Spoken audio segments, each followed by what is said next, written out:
أعوذ بالله السميع العليم من الشيطان الرجيم من همزه ونفخه ونفثه بسم الله الرحمن الرحيم الذين يحملون العرش ومن حوله يسبحون بحمد ربهم ويؤمنون به ويستغفرون للذين آمنوا ربنا وسعت كل شيء رحمة وعلما فاغفر للذين تابوا واتبعوا سبيلك وقهم عذاب الجحيم سبحان ربك رب العزة عما يصفون وسلام على المرسلين والحمد لله رب العالمين۔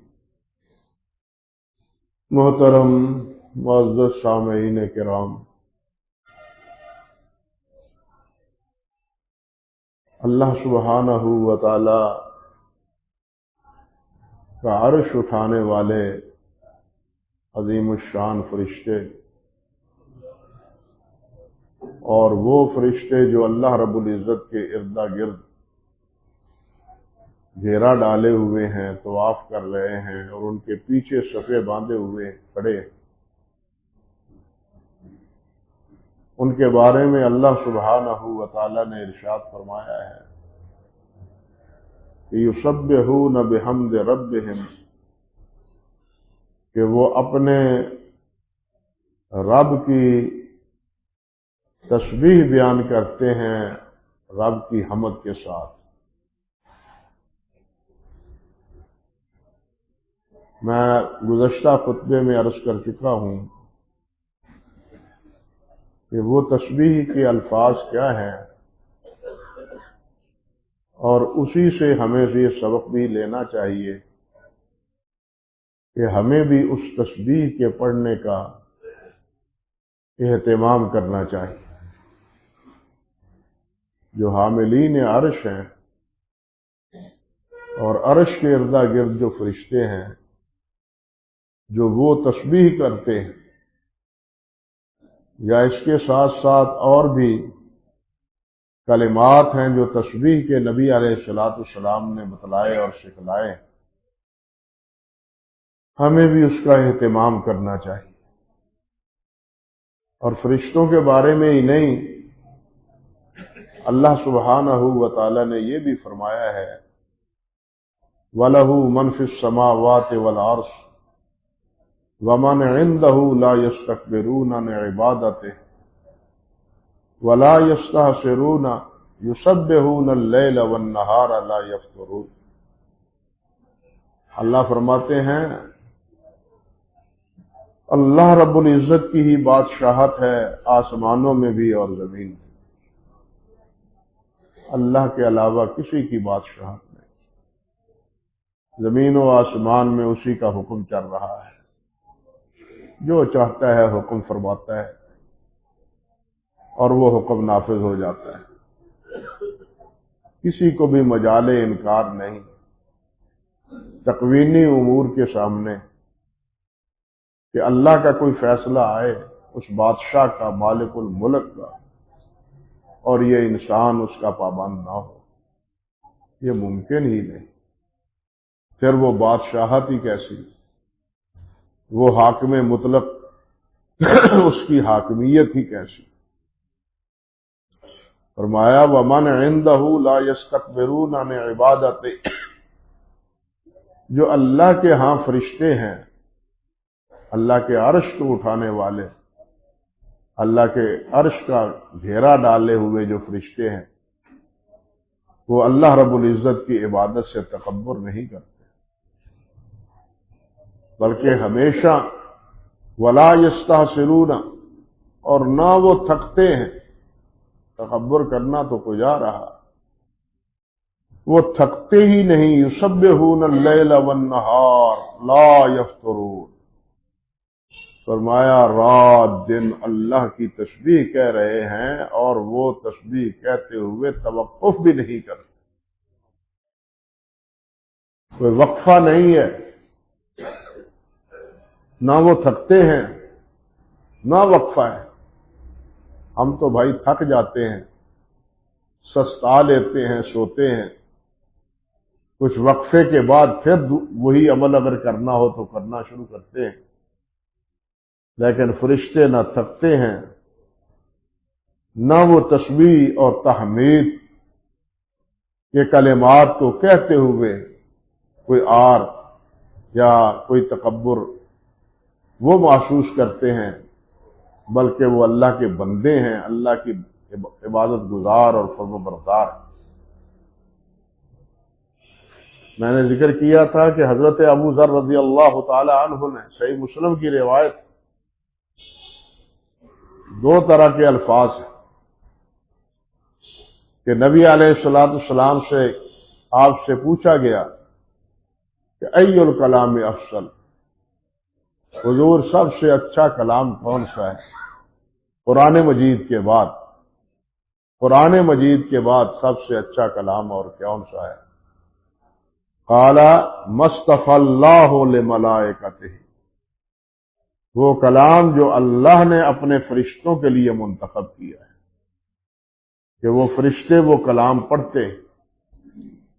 ایک روایت میں ہے کہ میں نے عرض کیا یا رسول اللہ اخبرنی باحب الکلام الی اللہ، مجھے بتلائیے کہ اللہ کے ہاں سب سے محبوب کلمات کون سے ہیں؟ تو نبی علیہ السلام نے فرمایا کہ احب الکلام الی اللہ سبحان اللہ وبحمدہ۔ دونوں روایتوں کا جو معال ایک ہی ہے کہ فرشتے بھی یہی پڑھتے ہیں، اور اللہ کے ہاں یہ محبوب ترین کلمات۔ صحیح بخاری کی آخری حدیث میں نے ذکر کی تھی اختصاراً، کلمتان حبیبتان الی الرحمن خفیفتان علی اللسان ثقیلتان فی المیزان سبحان اللہ وبحمدہ سبحان اللہ العظیم۔ دو کلمے اللہ کو بڑے محبوب ہیں۔ ظاہر بات ہے کہ جو کلمے محبوب ہیں ان کو پڑھنے والے بھی اللہ کے ہاں محبوب ہیں۔ سمجھ گیا نا بات؟ جو کلمات اللہ کو محبوب ہیں، یا جو عمل اللہ کو محبوب ہے، وہ عمل کرنے والے بھی اللہ سبحانہ و تعالیٰ کو محبوب ہیں۔ اللہ یہ محبوبیت ہمیں عطا فرمائے۔ اور فرمایا کہ وہ کلمات کون سے ہیں؟ وہ یہی سبحان اللہ وبحمدہ سبحان اللہ العظیم۔ یہ جملے بذات خود ایک پوری اپنے اندر معنویت رکھتے ہیں۔ اللہ کی عظمت کیا ہے، اللہ کی تسبیح کیا ہے، اللہ کی حمد کیا ہے، حمد کے تقاضے کیا ہیں، تفصیلی بحث، لیکن ساری گنجائش نہیں پاتے کہنے کی۔ حضرت ابو ہریرہ رضی اللہ تعالی عنہ سے روایت ہے صحیح مسلم میں، فرماتے ہیں کہ رسول اللہ صلی اللہ علیہ وسلم نے ارشاد فرمایا من قال سبحان اللہ وبحمدہ فی یوم مئۃ مرۃ، کہ جو آدمی ایک دن میں 100 مرتبہ سبحان اللہ وبحمدہ کہتا ہے غفرت لہ ذنوبہ وان کانت مثل زبد البحر، تو اس کے گناہ اللہ سارے معاف کر دیتا ہے، اگرچہ وہ دریا کی جھاگ کے برابر ہی کیوں نہ ہو۔ یہ اتنے محبوب کلمات ہیں کہ جو 100 دفعہ پڑھتا ہے، 100 دفعہ ان کو دہراتا ہے، اللہ سبحانہ و تعالیٰ ان کے بے حد و بے حساب جو گناہ ہیں وہ سب اللہ تعالیٰ اپنی رحمت سے معاف فرما دیتا ہے۔ ایک حدیث میں آتا ہے، حضرت سمرہ بن جندب فرماتے ہیں اللہ اکبر کہ نبی علیہ السلام نے ارشاد فرمایا ان اللہ اصطفیٰ من الکلام اربع، کہ اللہ ذوالجلال والاکرام نے 4 کلمات کو منتخب کیا ہے۔ یہ اللہ کی پسند ہے، اللہ کا انتخاب ہے کہ یہ میرے نزدیک بہت اچھے اور باعث برکت اور باعث اجر و ثواب کلمات ہیں۔ اور ایک روایت میں ہے احب الکلام الی اللہ اربع، کہ اللہ رب العزت کے نزدیک 4 کلمات بہت ہی زیادہ پیارے اور بہت ہی زیادہ محبوب ہیں۔ وہ کیا ہیں؟ سبحان اللہ والحمد للہ ولا الہ الا اللہ واللہ اکبر، جس کو ہم تیسرا کلمہ کہتے ہیں، عموماً تیسرا کلمہ جس کو کہا جاتا ہے، اس کو فرمایا کہ اللہ کے ہاں یہ محبوب ترین بھی ہیں، اور اللہ رب العزت نے ان 4 کلمات کو منتخب فرمایا۔ اس میں دیکھیے تسبیح بھی ہے، تکبیر بھی ہے، تحمید بھی ہے، اور لا الہ الا اللہ بھی ہے۔ حافظ ابن حجر رحمۃ اللہ علیہ نے فتح الباری میں بڑی تفصیل سے اس مسئلے پر بحث کی کہ سب سے افضل تسبیح کے کلمات کون سے؟ سبحان اللہ و بحمدہ میں جو الفاظ ہیں وہ سبحان اللہ والحمد للہ میں بھی آ گئے، اور اس پر مستضاد لا الہ الا اللہ یہ ہے، جس کے بارے میں نبی علیہ السلام نے فرمایا افضل الذکر لا الہ الا اللہ، افضل الذکر لا الہ الا اللہ، سب سے بہتر ذکر اللہ کے ہاں لا الہ الا اللہ ہے۔ یہاں یہ بات یاد رکھیں، علماء نے بڑی عجیب بات کی ہے، علامہ قرطبی رحمۃ اللہ علیہ نے خوب وضاحت کی ہے کہ ایک آدمی سبحان اللہ سبحان اللہ سبحان اللہ پڑھتا رہتا ہے لیکن لا الہ الا اللہ نہیں پڑھتا، تو کیا وہ مسلمان ہے؟ نہیں، وہ مسلمان نہیں ہے۔ مسلمان ہونے کے لیے لا الہ الا اللہ محمد الرسول اللہ ہے۔ اشہد ان لا الہ الا اللہ وحدہ لا شریک لہ واشہد ان محمدا عبدہ ورسولہ ہے۔ یہ ہے، اگرچہ سبحان لا الہ اور حمد الا اللہ کا بدل ہے، اگرچہ وہ ہے، یعنی جس طرح میں نے عرض کیا تھا کہ تسبیح بمنزلہ لا الہ کے ہے اور حمد بمنزلہ الا اللہ کے ہے، سمجھے بات؟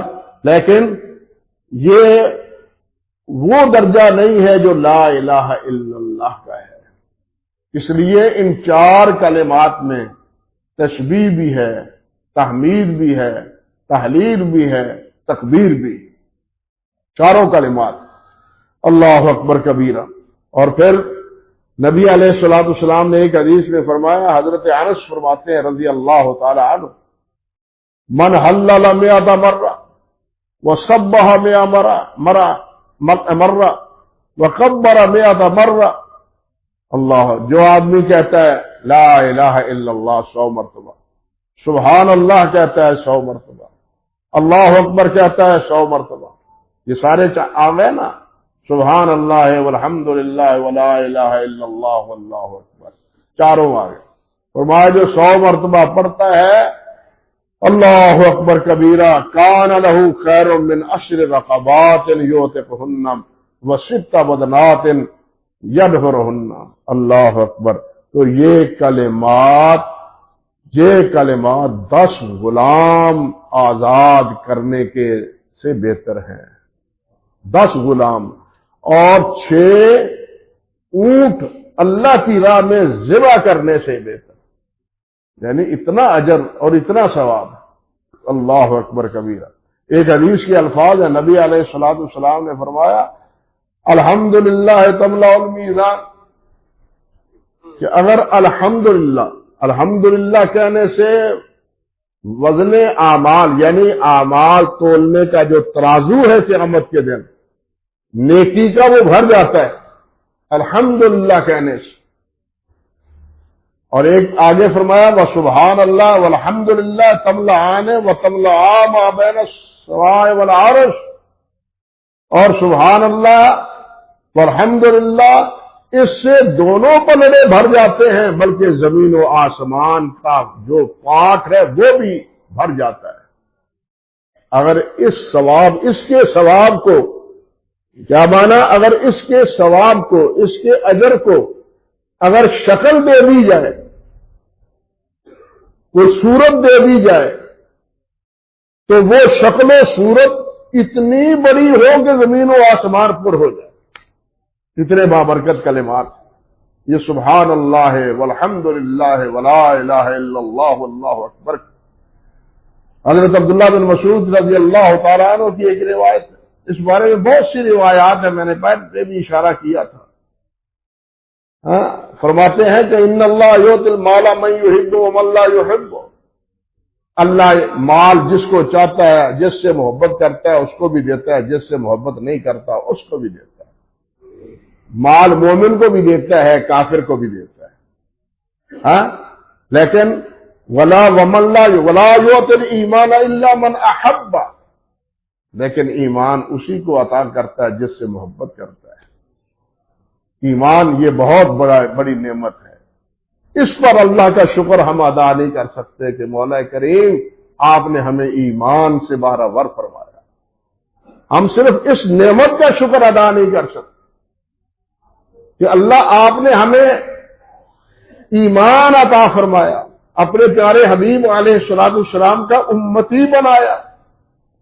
ہم اس کا احسان نہیں، اس کا شکر نہیں ادا کر سکتے کہ جائے کہ باقی انعامات کا انسان شکر کرے، کوئی مومن اس کا شکر ادا کرے. خود انسان کے اپنا وجود، انسان پر اللہ کی صبح سے لے کے شام تک عنایات اور رحمتیں اور نعمتیں، ان کا شکر ای خیال است و محال است جنو، ممکن ہی نہیں. بھئی جہاں نعمتوں کا شمار نہیں ہے وہاں شکر کی ادائیگی کس طرح ہو سکتی؟ وہاں شکر کی ادائیگی نہیں ہو سکتی. بس یہی کہنا چاہیے کہ جو کچھ ہے وہ اللہ کی عطا ہے، میرا کچھ نہیں ہے. جو کچھ ہے اللہ کی عطا ہے، میرا کچھ نہیں ہے. فرمایا ومن سن بالمال. جو آدمی وہ محسوس کرتا ہے، بخل کرتا ہے کہ میرا مال خرچ ہونے سے کم ہوگا، وَحَابَ الْعَدُوَّ أَن يُجَاهِدَهُ. اور دشمن سے ڈرتا ہے کہ وہ ان سے جہاد کرے. دشمنوں کے ساتھ جہاد کرنے سے وہ ڈرتا ہے، خوف زدہ ہے کہ کہیں مارا نہ جاؤں. وَاللَّيْلَ أَن يُقَابِرَهُ. اور رات کو سوتا رہتا ہے کہ اٹھ نہیں سکتا کہ میں کمزور ہوں، نہیں اٹھ سکتا. فرمایا فَلْيَبْصُرْ.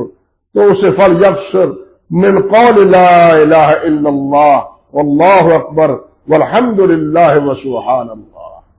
وہی کلمہ سبحان اللہ والحمد للہ ولا الہ الا اللہ، اس کو کثرت سے پڑھنا چاہیے جو مال خرچ نہیں کر سکتا. بلکہ ایک حدیث میں تو یہاں تک آتا ہے کہ یہ سبحان اللہ والحمد للہ ولا الہ الا اللہ واللہ اکبر کے کلمات اونٹ پہاڑ سونے کا خرچ کر دیا جائے تو اس سے بھی زیادہ افضل اور اللہ کے ہاں بہتر. یہ اتنے بابرکت کلمات. ایک اعرابی آیا نبی علیہ الصلوۃ والسلام کی خدمت. اعرابی بھی بڑا ہوشیار تھا، جنگل سے آیا، بدو تھا. اعرابی بدو کو کہتے ہیں، دہقانی جس کو ہم کہتے ہیں. آگے کہنے لگا یا رسول اللہ انی قد عالجت القرآن فلم استطیع. اے اللہ کے رسول، میں قرآن پڑھنے کی کوشش کرتا ہوں لیکن پڑھ نہیں سکتا، کوشش کرتا ہوں لیکن قرآن پڑھ نہیں سکتا. فعلمنی شیئا یجزی بی من القرآن. کچھ مجھے سکھلا دیجئے جو قرآن مجید کا بدل بن سکے، کفایت کر سکے، بدل بن سکے. فرمایا قل سبحان اللہ والحمد للہ ولا الہ الا اللہ واللہ اکبر. اب دیکھیے صحابی فرماتے ہیں حضرت ابن ابی اوفا عبداللہ بن ابی اوفا رضی اللہ تعالیٰ وَأَمْسَكَهَا بِأَصَابِعِهِ. سبحان اللہ والحمد للہ ولا الہ الا اللہ واللہ اکبر. یہ 4 انگلیاں اس نے بند کی. فقال یا رسول اللہ ھذا لربی فما لی. اے اللہ یہ سب کچھ تو اللہ کے لیے، میرے لیے کیا ہے اس میں؟ یہ تو سب اللہ کی ثنا ہے، اللہ کی تعریف ہے۔ تو نبی علیہ السلام نے فرمایا قل اللہم اغفر لی وارحمنی واہدنی وعافنی وارزقنی، اللہم اغفر لی وارحمنی، اس نے پھر یہی پڑھا اللہم اغفر لی وارحمنی واہدنی وعافنی وارزقنی، وذهب، چلا گیا، وقال ذهب، صحابی فرماتے ہیں چلے گئے، وقال النبی صلی اللہ علیہ وسلم قد ملا یدیہ خیرا، اس نے اپنے دونوں ہاتھ بھلائی سے بھر لیے، اللہ سے دنیا میں جو اچھی چیزیں ہیں وہ مانگ لی اور اللہ کی تسبیح و تحمید کی حد بھی کر، اللہ اکبر۔ یہ ہے چند روایات جو سبحان اللہ والحمد للہ ولا الہ الا اللہ واللہ اکبر کے بارے میں۔ آگے جو بات ہے فرمایا وَيُؤْمِنُونَ بِهِ، فرشتے اللہ کی تسبیح کہتے ہیں اور اللہ پر ایمان بھی لاتے ہیں۔ بھائی ظاہر بات ہے اللہ کی تسبیح و تحمید کرنے والا وہی ہے جو ایمان دار ہے، جو ایماندار نہیں ہے اس نے اللہ کی حمد کیا کہنی ہے، اس نے اللہ کا شکر کیا کرنا ہے؟ وہ تو یہ کہتا ہے کہ یہ سب کچھ میری محنت کا نتیجہ ہے، جس طرح قارون نے کہا تھا کہ یہ تو میرے علم کا نتیجہ ہے، وہ اللہ تعالیٰ کی عطا نہیں سمجھتا، وہ شکر کس طرح کرے گا؟ حمد وہی کرتا ہے، شکر وہی کرتا ہے جو اللہ پر ایمان لاتا ہے۔ تو یہ حمد و ثنا کے بعد، فرشتوں کی حمد و ثنا کے بعد، یہ جو وَيُؤْمِنُونَ بِهِ بطور مدح کے، بطور تعریف کے کہ وہ اللہ کو مانتے بھی ہیں، ایمان بھی رکھتے ہیں اللہ ذوالجلال پر، اللہ پر ایمان بھی رکھتے ہیں۔ یا اللہ جو تیرے عرش کے اردا گرد ہیں اور تیری تسبیح و تحمید میں مصروف ہیں، وہ ایمان سے بے بالا، ایمان سے بالا تر کس طرح ہو سکتے ہیں؟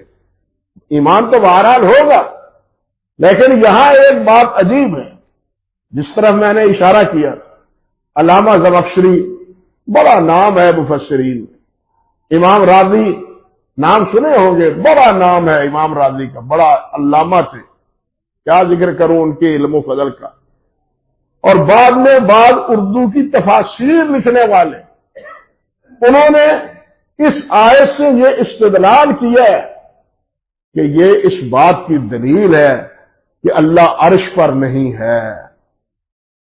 بات سمجھیے، میں نے 2 خطبے دیے تھے اس بات پر کہ اللہ کا عرش ہے، اللہ عرش کے اوپر ہے۔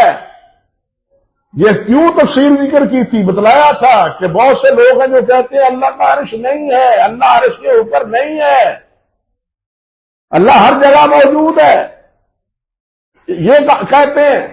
زمخشری کہتے ہیں یہ دلیل ہے کہ اللہ عرش پر نہیں ہے۔ کیوں؟ کہتے ہیں کہ اگر اللہ عرش پر ہوتے تو یہ اللہ کو دیکھتے، اور دیکھ کر ایمان لانا یہ باعث مدح نہیں ہے۔ قرآن مجید کی ابتدا میں کیا ہے؟ ذالک الکتاب لا ریب فیہ ھدی للمتقین الذین یؤمنون بالغیب، کہ جو اللہ پر ایمان رکھتے ہیں غیب کے ساتھ، نہ اللہ کو دیکھا، نہ جنت کو دیکھا، نہ جہنم کو دیکھا، نہ عذاب قبر کو دیکھا، کسی کو نہیں دیکھا، لیکن ایمان، یہ ہے یؤمنون بالغیب۔ اللہ کے رسول نے فرمایا اللہ ہے، ہم نے کہا اللہ ہے۔ اللہ کے رسول نے فرمایا عذاب قبر ہے، ہم نے کہا آمنا وصدق۔ اللہ کے رسول نے فرمایا قیامت ہوگی اور جنت اور دوزخ ہوگی، ہم نے فرمایا عرض کیا سمعنا واطعنا۔ بات سمجھے نا؟ یہ ہے ایمان بالغیب۔ وہ کہتے ہیں وہ تو حاملین عرش ہے، عرش کے ارد گرد طواف کر رہے ہیں، اگر اللہ ہوتے عرش پر تو وہ دیکھتے، تو ان کا یہ ایمان موجب مدح نہ ہوتا، کیونکہ موجب مدح وہ ایمان ہے جو بغیر دیکھے ایمان لایا جائے۔ اتنا سمجھے؟ جو بغیر دیکھے ایمان لایا جائے وہ ایمان معتبر ہے اور وہ موجب مدح ہے۔ ایک حدیث میں آتا ہے نبی علیہ السلام نے فرمایا تم نے تو میری باتیں سنی ہے، میرے ساتھ جہاد کیا ہے، اللہ کی نازل ہوتی ہوئی وحی کو تم نے دیکھا ہے، مگر وہ بھی ہوں گے جنہوں نے مجھے نہیں دیکھا، وہی کو نازل ہوتے ہوئے نہیں دیکھا ہے، لیکن وہ تمہاری طرح مجھ پر ایمان بھی لائیں گے، وہی پر ایمان بھی لائیں گے۔ نبی علیہ السلام نے ان لوگوں کی تعریف کی، الحمدللہ ثم الحمدللہ۔ تو عرض کرنے کا مقصد یہ ہے کہ وہ کہتے ہیں کہ یہ دلیل ہے وَيُؤْمِنُونَ بِهِ، یہاں محلے مدح میں ہے، تعریف میں ہے۔ اگر اللہ کو وہ دیکھتے ہیں تو وہ یہ محل تعریف نہیں ہے، وہ تعریف کے لائق نہیں ہے، کیونکہ دیکھ کر ایمان لانا وہ اللہ تعالیٰ کے ہاں کوئی معتبر ہے ہی نہیں۔ یہی وجہ ہے کہ جب آثار موت واضح ہو جاتے ہیں، موت کے فرشتے ظاہر ہو جاتے ہیں، اس وقت توبہ قبول نہیں ہوتی، کیونکہ اس وقت معاملہ تو منکشف ہو گیا۔ اب تمہارا ایمان معتبر نہیں ہے۔ ایمان تب تھا جب تم یہ ایمان رکھتے کہ فرشتے آئیں گے، جان نکالیں گے، مومن ہوگا تو اس کی کیفیت یہ ہوگی، کافر ہوگا تو اس کی نوعیت یہ ہوگی، یہ ایمان ہے۔ لیکن جب فرشتے آ گئے، دیکھ لیا، اور وہ کہہ رہے ہیں کہ اخرجی انفسکم، نکالو اپنی جان کو، ہاں، تو پھر نبی علیہ السلام نے فرمایا ما لم یتقرر، جب تک یہ گھوٹو نہیں بجتا، آنکھوں سے فرشتے دیکھ نہیں لیتے، اس وقت سے پہلے تو توبہ قبول ہے، اس کے بعد توبہ قبول نہیں ہے۔ ایمان کا مرتبہ یا اس کی قبولیت یا اس کی مدحت تب ہے جب نہ دیکھا جائے، یہی ایمان ہے، ایمان بالغیب، یؤمنون بالغیب، وہ ایمان لاتے ہیں بغیر دیکھے، یہ ہے۔ اور آپ حیران ہوں گے، علامہ راضی نے جو بات کہی ہے، حیرانی ہوتی ہے کہ اتنا بڑا آدمی کیا کہہ رہا ہے۔ علامہ راضی کہتے ہیں کہ فَلَوْ لَمْ يَحْصُلْ فِي كِتَابِ إِلَّا هَذِهِ النُّقْطَةُ لَكَفَاهُ فَخْرًا وَشَرْفًا۔ راضی اتنی مدحت کرتا ہے، تعریف کرتا ہے کشاف، صاحب کشاف، کہ اس نقطے کی کہتا ہے اگر ساری تفسیر نہ لکھتا، یہی ایک بات کافی تھی اس کی عظمت کے لیے، اس تفسیر کی عظمت کے لیے یہی ایک بات کافی تھی۔ اور یہی بات بعد میں اردو کے بعد مفسرین نے بھی لکھی، لیکن یہ بات بالکل غلط ہے، یہ بات بالکل غلط ہے۔ یہ ٹھیک ہے، پہلی بات تو یہ ہے کہ فرشتے اللہ سبحانہ و تعالی کو دیکھتے ہی نہیں، مسئلہ سمجھیے۔ اس دنیا میں کوئی اللہ سبحانہ و تعالی کو دیکھ سکتا ہی نہیں۔ حضرت عیسیٰ علیہ السلام نے عرض کیا تھا، نتیجہ کیا نکلا آپ کو معلوم ہے، کئی دفعہ سنایا ہے لوگ علماء نے، اور حدیث میں آتا ہے صحیح مسلم میں، نبی علیہ السلام فرماتے ہیں، حضرت ابو موسیٰ اشعری رضی اللہ تعالی عنہ راوی ہے، فرماتے ہیں ان اللہ لا ینام ولا ينبغي له ان ینام، اللہ نہ سوتے ہیں نہ سونا اللہ تعالیٰ کی شایان شان ہے۔ یرفع الیہ عمل اللیل قبل عمل النہار وعمل النہار قبل عمل اللیل، اللہ کے پاس ہمارے اعمال پیش ہو رہے ہیں، شام ہونے سے پہلے دن کے اعمال، اور رات ہونے یعنی صبح ہونے سے پہلے رات کے اعمال اللہ کے ہاں پیش کیے جاتے ہیں۔ فرشتے آتے ہیں صبح کی نماز میں، تبدیلی ہوتی ہے عصر کی نماز میں، اور یہ پھر سارا چٹھا لے کے اللہ رب العزت کی خدمت میں حاضر ہوتے ہیں۔ آپ نے فرمایا اللہ اکبر کبیرہ، فرمایا کہ نبی آپ نے فرمایا قبل ان یرفع واللہ کشفا وحجابہ نور،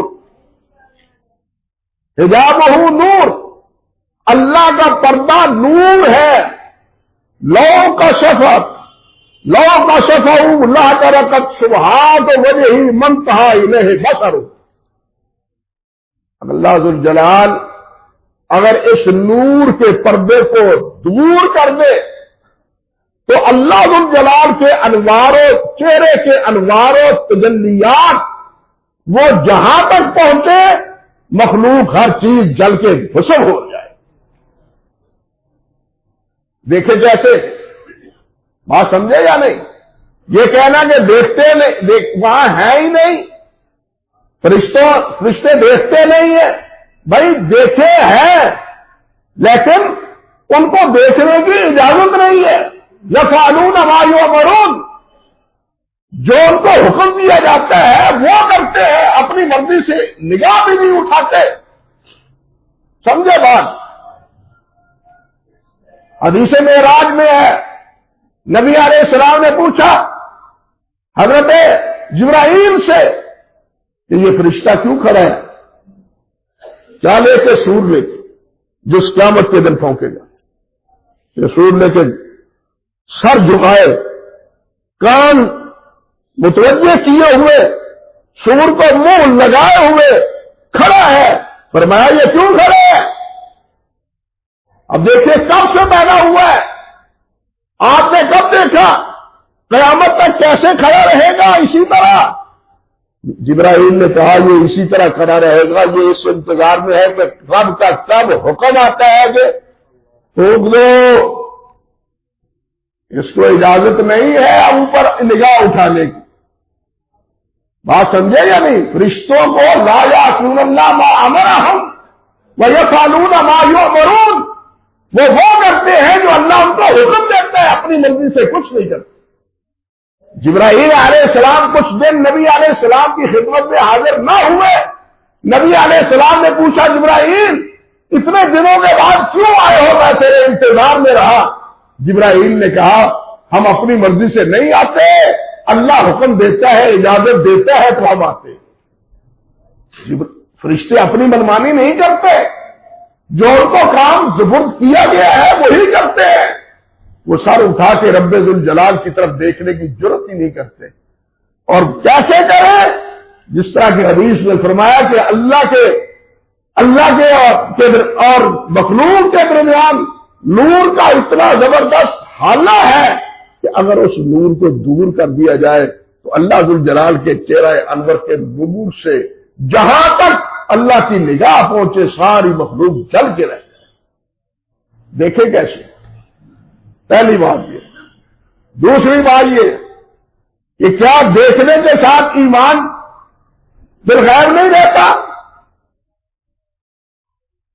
سمجھ نہیں آتی میرے جیسے طالب علم کو. تو آپ نے قرآن مجید میں پڑھا ہے سورۃ بقرہ کے 30 پارے میں حضرت ابراہیم علیہ السلام نے کیا فرمایا تھا کہ یا اللہ رب عالمی کے فتح الموت، مجھے مولا دکھاؤ مدعا کو زندہ کس طرح کرتے ہو، کس طرح کرتے ہو.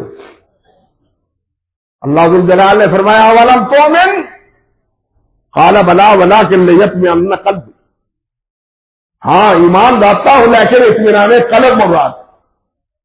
لیکن مقصود کیا ہے؟ اطمینان قلب ہے، ایمان تو ہے. تو کیا ابراہیم کو جب اللہ ذوالجلال نے یہ مردوں کو ذبح کیے ہوئے جانوروں کو زندہ ہوتے ہوئے دیکھ لیا، کیا ابراہیم علیہ السلام کا ایمان ناقص ہو گیا تھا؟ معاذ اللہ ثم استغفر اللہ. بلکہ انہوں نے تو یہ اللہ سے عرض کیا لیطمئن قلبی، اطمینان قلب کے لیے میں یہ سوال کر رہا ہوں.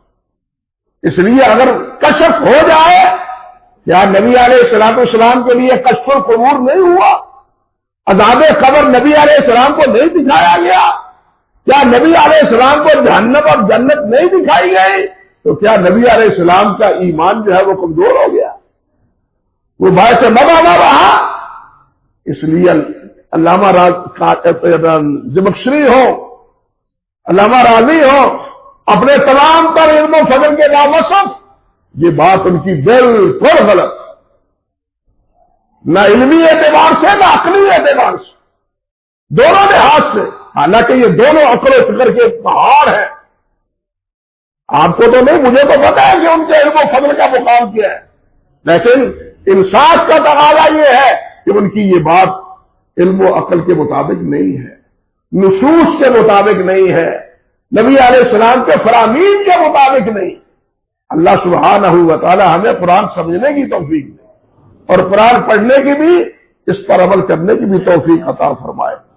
باقی آگے ہے، فرمایا وَيَسْتَغْفِرُونَ لِلَّذِينَ آمَنُوا، وہ حمدی نہیں کہتے، او ایمان والو مبارک ہو تمہیں، اور تمہارے لیے وہ حاملین عرش بخشش کی دعائیں بھی کرتے ہیں۔ ہم تو اپنے لیے کرتے ہی ہیں، ہم تو اپنے لیے بخشش کی دعائیں کرتے ہی ہیں، لیکن وہ حاملین عرش اور عرش کا طواف کرنے والے وہ بھی کیا ہے؟ اللہ فرماتے ہیں وَيَسْتَغْفِرُونَ لِلَّذِينَ آمَنُوا، ایمان والوں کے لیے بخشش کی دعا کرتے ہیں۔ اللہ سبحانہ و تعالی ہمیں بخش دے، ہمارے حق میں ان کی دعائیں قبول فرما لے، اللہ ہمیں گناہوں سے معاف سے گریز کی توفیق عطا فرمائے، حسنات کی توفیق بخشے۔ وآخر دعوانا ان الحمدللہ رب العالمین۔